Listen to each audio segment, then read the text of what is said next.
भाइयों और बहनों, मेरा नाम राहुल सावरकर नहीं है, मेरा नाम राहुल गांधी है। मैं सच्चाई के लिए कभी माफी नहीं मांगूंगा, मर जाऊंगा मगर माफी नहीं मांगूंगा। खबर बहुत बड़ी है दोस्तों, और गांधी परिवार के लिए इससे बड़ी जीत नहीं हो सकती थी और भारतीय जनता पार्टी के लिए इससे बड़ी हार नहीं। सरल शब्दों में कहा जाए, दिल्ली की एक अदालत ने नेशनल हेरल्ड मामले में ईडी के पूरे केस को खारिज कर दिया है। उन्होंने कहा है कि बगैर एफआईआर के आप इस मामले की जांच कैसे कर सकते हैं। यानी कि एक करारा तमाचा पड़ा है भारतीय जनता पार्टी सरकार की एजेंसी के चेहरे पर। कांग्रेस कह रही है यह सब कुछ गैंग्स ऑफ गांधीनगर के कहने पर हुआ, यानी कि सीधा प्रहार किसी और पर नहीं, प्रधानमंत्री नरेंद्र मोदी और देश के गृह मंत्री अमित शाह पर। और दूसरी बड़ी बात, यह सारी साजिश थी एक आदमी पर काबू पाने के लिए, और उसका नाम है राहुल गांधी। जी हां दोस्तों, कांग्रेस इस मुद्दे पर उग्र है और आज इस कार्यक्रम में मैं आपको इस केस की पूरी बारीकियां बताने वाला हूं। मैं आपको बतलाने वाला हूं कि किस तरह से साजिशन prevention of money laundering act में 2018 में बदलाव किया गया ताकि निजी शिकायतकर्ता इस मामले में गांधी परिवार के लिए मुश्किलात पैदा कर दें। और निजी शिकायतकर्ता से मेरा मतलब सुब्रमण्यम स्वामी था। आज अदालत ने स्पष्ट कर दिया कि बगैर एफआईआर की आप जांच कैसे कर सकते हैं। सबसे बड़ी बात मैं आपको याद दिलाना चाहूंगा कि इसी के चलते अक्टूबर के महीने में एक और एफआईआर दर्ज की गई थी, मगर यह एफआईआर भी इस वक्त बहुत कमजोर दिखाई दे रहा है। यह मामला भी बहुत कमजोर दिख रहा है। क्यों? क्योंकि उस मामले में सारे जो दस्तावेज हैं वो 2012 की शिकायत के आधार पर लिए गए। इसलिए यह कहा जा सकता है कि नेशनल हेरल्ड मामले में इस वक्त भारतीय जनता पार्टी सरकार को अदालत से एक करारा तमाचा मिला है। एक एक करके पूरा मामला आपके सामने, अंत तक रहिएगा दोस्तों। यह मामला बहुत जरूरी है और यह खबर भी आपकी स्क्रीन पर। खबर क्या है? स्पेशल कोर्ट ने कथित नेशनल हेरल्ड मनी लॉन्ड्रिंग मामले में सोनिया गांधी, राहुल गांधी और अन्य के खिलाफ ईडी की प्रोसिक्यूशन कंप्लेंट खारिज कर दी है। कोर्ट ने कहा है बिना एफआईआर के ईडी ना तो ईसीआईआर दर्ज कर सकती है और ना ही मनी लॉन्ड्रिंग केस शुरू कर सकती है। प्रवर्तन निदेशालय ने गांधी परिवार और अन्य लोगों के खिलाफ जांच बीजेपी नेता सुब्रमण्यम स्वामी की प्राइवेट शिकायत के आधार पर शुरू की थी। यानी कि सरल शब्दों में कहा जाए दोस्तों, पूरा मामला बगैर एफआईआर के चल रहा था। और जैसे मैंने बताया, एफआईआर दर्ज हुआ वो भी इसी साल अक्टूबर को 3/10/2025। मगर जैसे मैंने बताया, वो मामला भी जो है, वो एफआईआर भी जो है, वो आधारित है सुब्रमण्यम स्वामी की शिकायत पर, जिससे आप समझ गए कि यह मामला कितना कमजोर है। देखिए, हमने बार बार कहा है कि सत्य की जीत होगी। इस नेशनल हेरल्ड के केस में कुछ नहीं है, सच्चाई है। इसको घसीट के आगे ले जा रहे हैं, ये इसमें कुछ नहीं है। वो जो कंपनी है उसमें कोई पैसे निकाल ही नहीं सकता, कोई इस्तेमाल नहीं कर सकता, कोई बेच नहीं सकता, कोई कुछ नहीं कर सकता है। और ये स्पष्ट है, सबको मालूम है, सबको मालूम है, न्यायपालिका को भी मालूम है और सत्य निकलेगा, सच्चाई निकलेगी। कांग्रेस ने इस मुद्दे पर प्रहार किया है। पार्टी के प्रवक्ता पवन खेरा सामने आए हैं और उन्होंने सीधा प्रहार किया है गैंग्स ऑफ गांधीनगर पर और कहा है कि इसका मकसद सिर्फ एक था, एक व्यक्ति जो इस सरकार और जनता के बीच में खड़ा हुआ है, जो लोकतंत्र की मशाल हाथ में थामा हुआ है, उसे बर्बाद करना, यानी कि राहुल गांधी को बर्बाद करना। सुनिए पवन खेरा ने क्या कहा।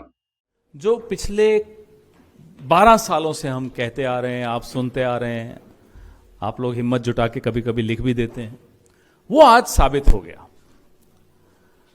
जो प्राइवेट आर्मी की तरह ईडी, सीबीआई, इनकम टैक्स, चुनाव आयोग सबको इस्तेमाल किया जा रहा है। मैं सरकार शब्द नहीं बोलूंगा, मैं प्रधानमंत्री शब्द भी नहीं बोलूंगा, मैं गृह मंत्री भी नहीं बोलूंगा, माफ कीजिएगा, मैं कहूंगा गैंग्स ऑफ गांधीनगर। ये गैंग्स ऑफ गांधीनगर जिस तरह से हमारी एजेंसीज का दुरुपयोग करता है, आज वो बेनकाब हो गया, आज उस पोल खुल गई। राउज एवेन्यू की एक अदालत ने नेशनल हेरल्ड, जो पिछले 12 साल से आप लोग रोज सुनते हैं लगभग, का जो केस, जो ईडी ने एक फर्जी केस बनाया था, आज ईडी के उस केस का संज्ञान लेने से इनकार कर दिया। The court has refused to take cognizance of the ED's case on National Herald against Mrs. Sonia Gandhi, against Mr. Rahul Gandhi and others. ये साजिश क्या थी, ये साजिश क्यों थी, ये साजिश किसने रची? किसने रची? मैंने आपको बता दिया, गैंग्स ऑफ गांधीनगर। ये क्यों रची? आपने देखा आज से 3 दिन पहले, 2 दिन पहले रामलीला मैदान में लाखों लोग इकट्ठे हुए। आपने देखा कि राहुल गांधी बड़ी मुस्तैदी से, बड़ी निडरता से लोकतांत्रिक मूल्यों की रक्षा करने के लिए हमेशा सड़क पर होते हैं, हमेशा आवाज उठा रहे होते हैं। आपने देखा कि इस देश का संविधान और इस देश का लोकतंत्र तबाही होने की कगार पर है। अगर उसको कोई रोक कर खड़ा है तो वो राहुल गांधी है, वो कांग्रेस पार्टी है। ये साजिश इसलिए रची जा रही है, राहुल गांधी के खिलाफ नहीं है, सोनिया गांधी के खिलाफ नहीं है, कांग्रेस पार्टी के खिलाफ नहीं है। साजिश आप सबके खिलाफ है। ये साजिश इस देश के लोकतंत्र के खिलाफ है। ये साजिश इस देश के संविधान के खिलाफ है। ये साजिश एक एक भारतवासी के मौलिक अधिकारों के खिलाफ है, क्योंकि उन सब की रक्षा करने का दायित्व इस देश की जनता ने विपक्ष को सौंपा है, और विपक्ष खास तौर पे राहुल गांधी उस दायित्व को बहुत मजबूती से निभा रहे हैं। यही दिक्कत है गैंग्स ऑफ गांधीनगर में। मगर आज दोस्तों कुछ प्रश्न हैं जो आपके सामने लाए जाने चाहिए। जैसे मैंने कहा, बगैर एफआईआर के यह मामला चल रहा था, जिसको लेकर अदालत ने अपनी आपत्ति जाहिर की। तो सवाल यह कि आदेश किसने दिया, और इसी से जुड़ा है मेरा पहला सवाल आपकी स्क्रीन पर। अगर नेशनल हेरल्ड मामले में ईडी की जांच ही कानून के खिलाफ थी, तो फिर ईडी ने किसके आदेश पर ECIR दर्ज की? याद रखिए, 2015-16 में ईडी ने प्राइवेट शिकायत के आधार पर मनी लॉन्ड्रिंग जांच शुरू करने से इनकार कर दिया था। लेकिन 2019 में ईडी ने अपना ही रुख बदलते हुए मनी लॉन्ड्रिंग जांच शुरू कर दी। यानी कि जिस मामले को लेकर ईडी ने कह दिया कि नहीं साहब, 2015-16 में जांच नहीं होगी, फिर 2018 का दौर आता है जब PMLA में संशोधन लाया जाता है। क्यों? नेशनल हेरल्ड केस की वजह से। आप पूरा मामला समझ रहे हैं दोस्तों। मकसद था राहुल गांधी और सोनिया गांधी पर निशाना साधना, लिहाजा prevention of money laundering act में बदलाव लाया जाता है।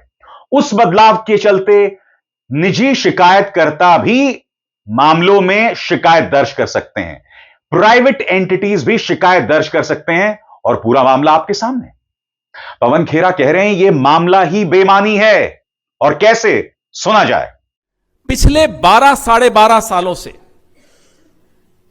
टीवी डिबेट्स हो रही हैं, हेडलाइन बनाई जा रही हैं, सुर्खियां बटोरी जा रही हैं, लोगों का ध्यान बाकी तमाम मुद्दों से हटाकर नेशनल हेरल्ड पर क्यों लाया जा रहा है? कभी पूछिए आप।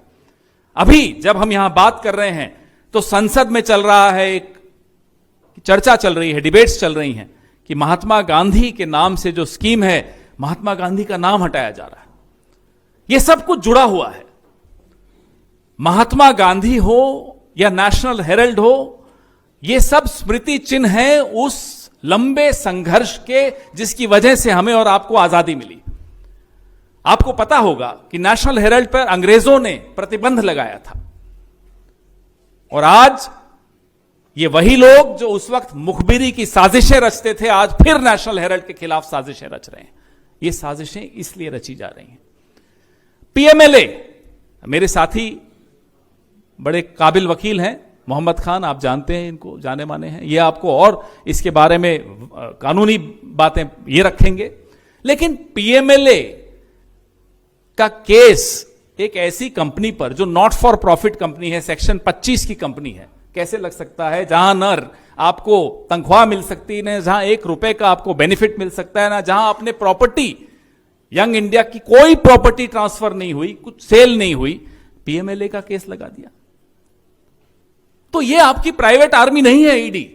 और ईडी के अफसर, CBI के अफसर, इनकम टैक्स के अफसरों को आज आंखें खोलकर, कान खोलकर समझ लेना चाहिए, सुन लेना चाहिए कि वो खुद अपने भविष्य के साथ तो खिलवाड़ कर ही रहे हैं, इस देश के लोकतंत्र के भविष्य के साथ भी खिलवाड़ कर रहे हैं।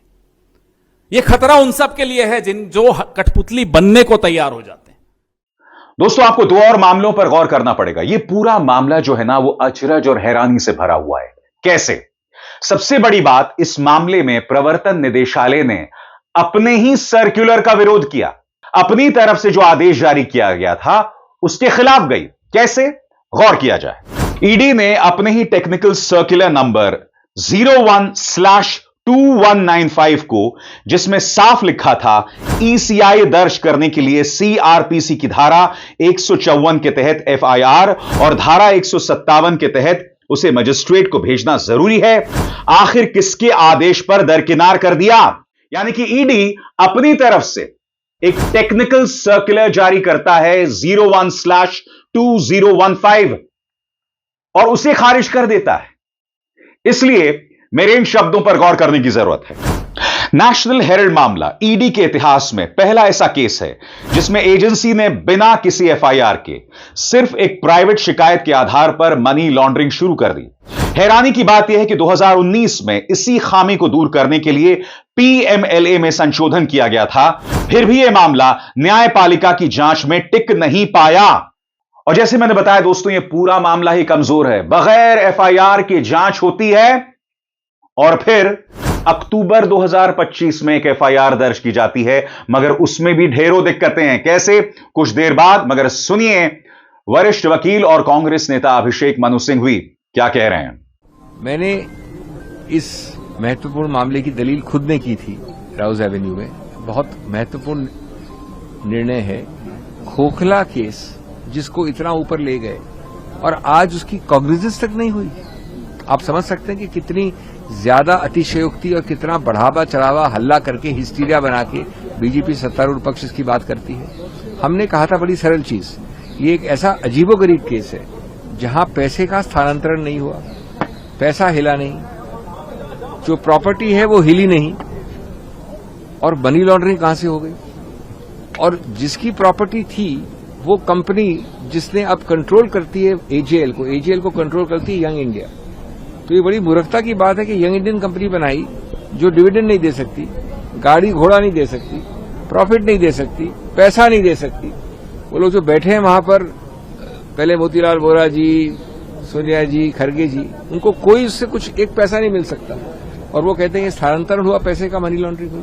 तो इस बात पे कॉग्निजेंस सबसे नीचे वाली छोटी सी चीज होती है। कोर्ट कॉग्निजेंस भी नहीं ले, इसका मतलब है कि ये तथ्य विहीन केस है।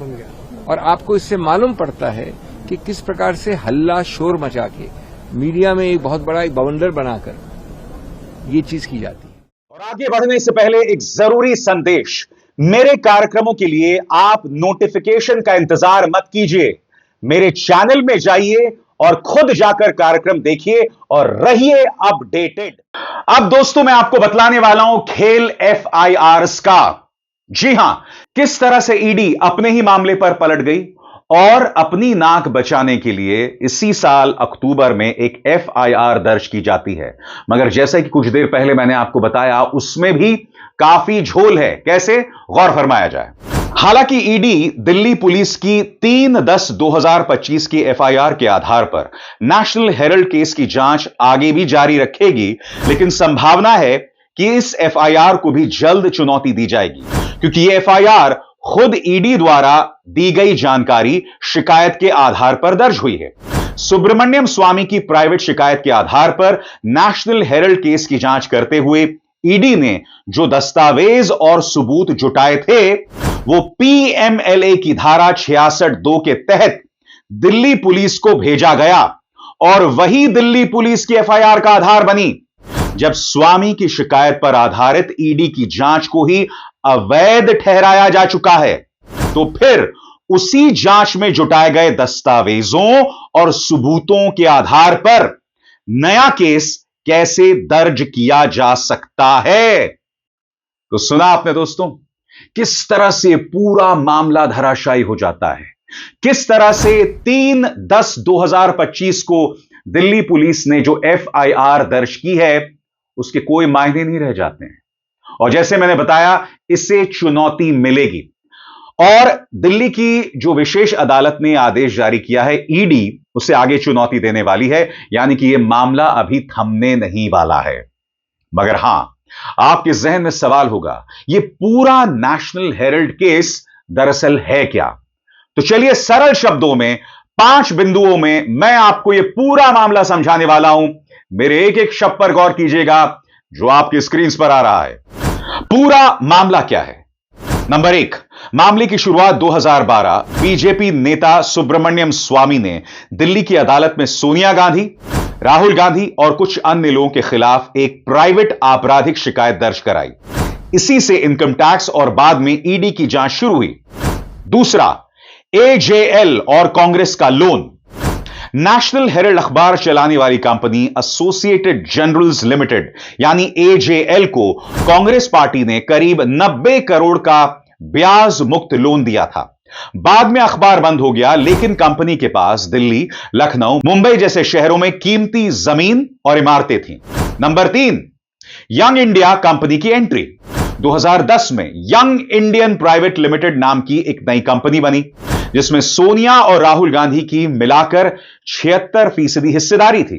कांग्रेस ने एजेएल से मिलने वाले 90 करोड़ का लोन सिर्फ 50 लाख में यंग इंडियन को ट्रांसफर कर दिया। ऐसे में मुख्य आरोप क्या था? चौथा बिंदु, आरोप लगाया गया कि इसी तरीके से यंग इंडियन ने एजेएल पर कब्जा कर लिया और अप्रत्यक्ष रूप से हजारों करोड़ की प्रॉपर्टी पर नियंत्रण पा लिया। एजेंसियों का कहना था कि यह एक तरह की धोखाधड़ी और सरकारी जमीनों के दुरुपयोग का मामला है। नंबर 5, गांधी परिवार का क्या पक्ष है? सोनिया गांधी और राहुल गांधी और कांग्रेस ने कई बार कहा है कि कोई निजी फायदा नहीं लिया गया। यंग इंडियन एक नॉट फॉर प्रॉफिट कंपनी है और इसका मकसद सिर्फ अखबार को फिर से जिंदा करना था।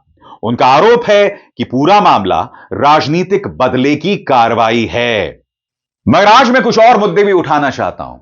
याद कीजिएगा दोस्तों, नेशनल हेराल्ड मामले का जिक्र अक्सर प्रधानमंत्री नरेंद्र मोदी अपनी चुनावी सभाओं में करते हैं।